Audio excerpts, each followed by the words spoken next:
MIT researchers have invented a new computer interface that's totally hands-free and voice-free, but it doesn't read your brain waves either.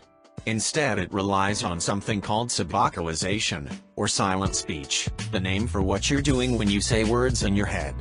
It's called alter ego, and it consists of a wearable headset that wraps around the wearer's ear and jaw, and a computing system that processes the data picked up by the headset to process and translate data received by the headset, and output a response.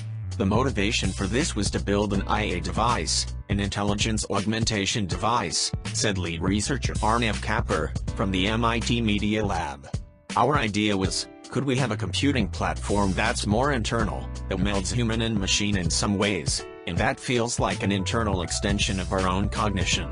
The system works a bit like a myoelectric prosthetic. When you intend to act, your brain sends electrical signals into your muscles to tell them what to do. With a prosthetic, electromyography is used to record those electrical signals, and send them to a processor to be translated into signals that tell a robotic prosthetic what actions the user intended to perform.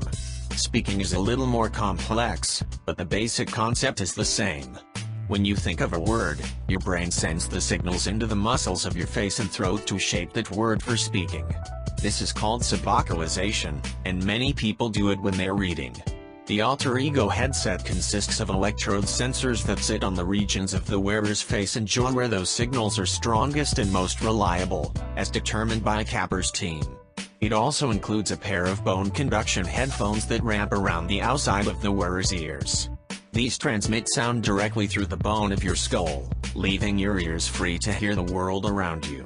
Combined, the sensors allow the wearer to silently speak to the computer by thinking words, and the computer to speak back via the headphones, like a Google or Siri you can talk to without having to say "Okay Google" or "Hey Siri" in a crowded street.